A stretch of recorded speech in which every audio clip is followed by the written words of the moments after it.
has come up with a futuristic prison concept called Cognify. It would implant synthetic memories of a crime from the victim's perspective into a criminal's brain. Imagine waking up tomorrow with a lifetime of memories that don't belong to you. Memories of pain you never lived through, regret you never earned, and years spent behind bars, yet only minutes have passed in the real world. This isn't the plot of a science fiction movie. It's the blueprint for a concept called Cognify Prison, a futuristic idea that could replace years of incarceration with implanted memories designed to reform criminals in the blink of an eye. But what would it actually mean to serve time inside your own mind? And more importantly, what dark consequences might come with outsourcing justice to machines? To answer that, we need to look at how Cognify was imagined, what it promises, and why it terrifies ethicists and psychologists alike. And as you'll see, the scariest part isn't the technology, it's what it could turn society into if we let it happen. Section 1, the birth of a radical idea. Cognify Prison was first introduced by futurist and filmmaker Hashim Al-Gaeli. His vision was simple on the surface. Instead of locking offenders in a concrete cell for decades, why not use advanced AI and neural implants to make them believe they've served that time? The memories would be tailored to instill empathy, remorse, and even the victim's perspective. In minutes, the system claims, a criminal could walk away reformed. But here's the open loop. The very thing that makes Cognify sound efficient could also unravel what it means to be human. To understand that, we need to step inside the mechanics of how this memory-based prison would supposedly work. Section 2, how Cognify works.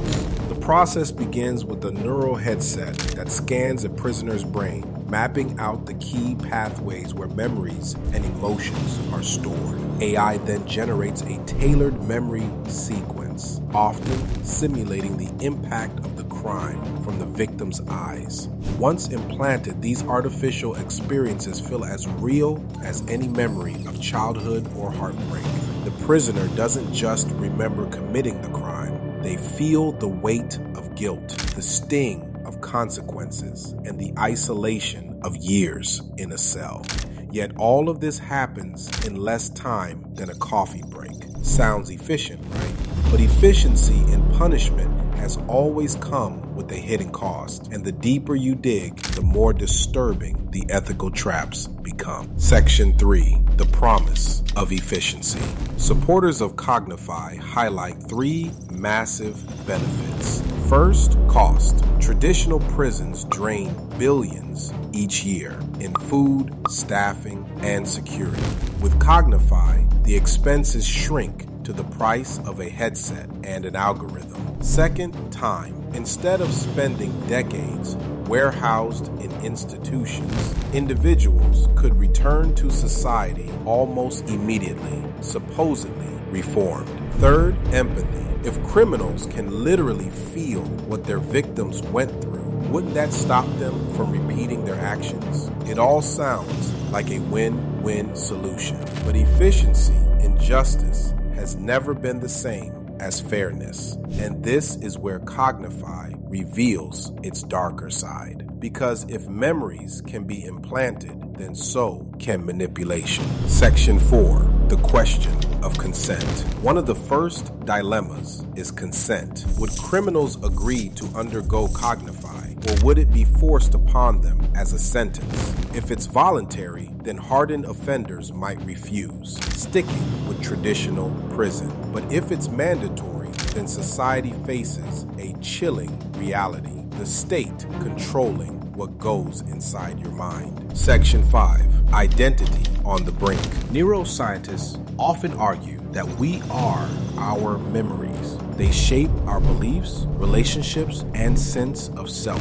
If Cognify implants artificial experiences, then who is the person walking out afterward? Is it the same individual who went in, or a synthetic version sculpted by code? This opens a philosophical crisis. Should someone be held responsible for crimes committed by a version of themselves that in a sense no longer exists? And if memories can be erased or replaced, what happens to accountability itself? But before we answer that, let's take a step back, because this isn't the first time societies have experimented with altering minds in the name of justice. Section 6, Echoes of History. The Cognify concept might sound futuristic, but the idea of reforming criminals through the mind has a long, unsettling past. In the mid-20th century, some governments tested extreme methods like electroshock therapy, chemical castration, and forced psychological conditioning on prisoners. These experiments were often justified as rehabilitation, but in reality, they left lasting trauma. Section 7, Bias in the Machine. AI is only as fair as the data it learns from. If sentencing algorithms already show racial and socioeconomic bias, imagine what happens when those same flaws are embedded into memory implantation. A wealthy white-collar criminal might receive a mild memory sequence, while a poor offender of color could endure an artificially exaggerated nightmare. Section 8, Beyond the Prison Walls. What if Cognify wasn't just for prisoners? What if corporations used it for workplace discipline, forcing employees to experience failure until they comply? Or authoritarian states rewired citizens to embrace loyalty? Once memory implantation becomes normalized, the technology could be sold as a shortcut for everything from education to therapy to military obedience. And when control of memory becomes a business model, who decides what version of reality people live in? This is where the line between justice and dystopia fully collapses. But as alarming as that sounds, there's another layer to explore: the psychological toll on the very people it's supposed to reform. Section 9, Psychological Fallout. Even if Cognify succeeds in implanting memories, the aftermath could be devastating. Psychologists warn of trauma, hallucinations, and fractured identities. Section 10, The Seduction of Control. The answer lies in control.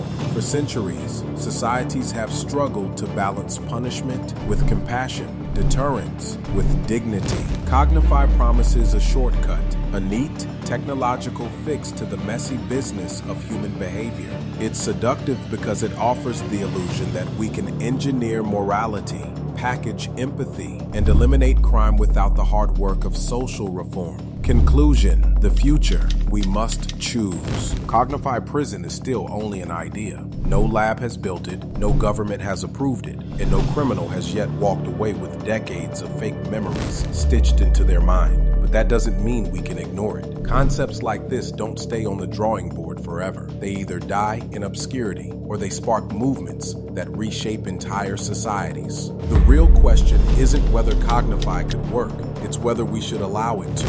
Because once we trade in natural memory for synthetic morality, we may never get back what makes us truly human. And that's why the story of Cognify isn't just about prisons. It's about the fragile line between innovation and control, between justice and manipulation, and between a future we choose and one that's chosen for us. If you found this information as thought-provoking as I did, and you want to explore more documentaries on how technology, justice, and society collide, make sure to subscribe to the channel. There are many more hidden stories waiting to be uncovered.